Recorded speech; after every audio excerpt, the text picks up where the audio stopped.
Hello guys, and welcome to a brand new camera comparison between the Redmi Note 11 Pro 5G against the Samsung Galaxy A52s 5G. Right now we are shooting at 1080p at 30 frames per second, because sadly this is the maximum resolution the Redmi can shoot. Tell me in the comment section below which one do you think has a better audio and which one has better colors. We have switched now to the rear cameras, and again we're shooting at 1080p. This is because the Redmi Note 11 Pro 5G is only limited at this resolution, even though it has a 108 megapixel camera.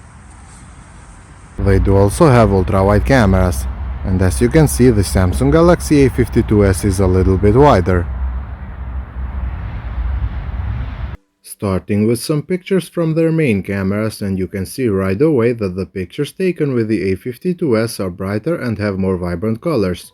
Dynamic range seems to be going back and forth between both devices, and honestly for the price they are great. The A52s was constantly brighter with warmer colors. The Note 11 Pro, however, is a little bit more muted, even though it is doing a good job itself. Shadow areas are also slightly brighter on the A52s. Even though none of them are offering us flagship pictures, they are just acceptable.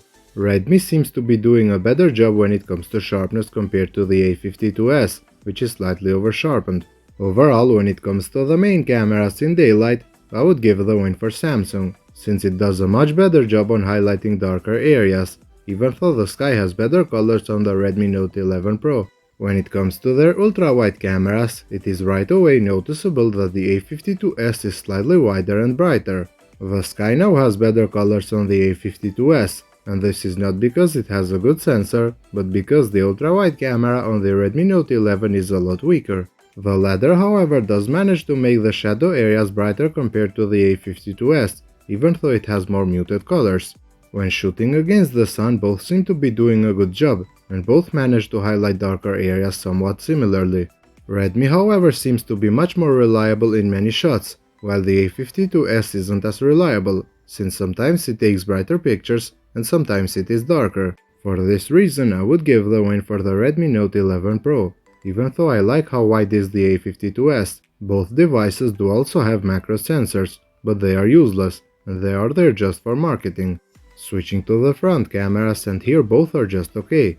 In most of the shots, the Redmi Note 11 Pro has warmer colors, while the Galaxy A52s is a lot cooler. None of them did actually preserve my skin colors right, but this is to be expected from mid-range devices. The dynamic range, however, seems to be a lot better on the Note. They are also both over-sharpened, but when it comes to the objects in the background, the Redmi Note 11 Pro seems to be doing a much better job, and overall for this category I prefer this device. In low light with their front cameras we have similar results just like before. The Note 11 Pro 5G continues to have warmer colors, while the A52s 5G is darker and it has cooler colors.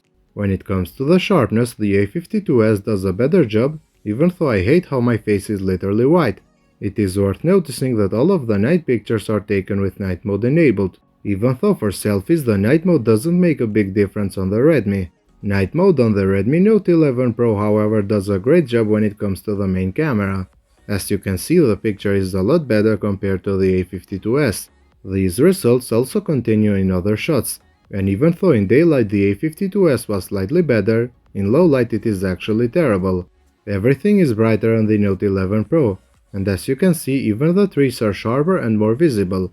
Honestly, I was surprised with the results of the Note 11 Pro 5G, since in low light its main camera offers almost flagship level pictures. The A52s on the other hand, I would say it is just mediocre.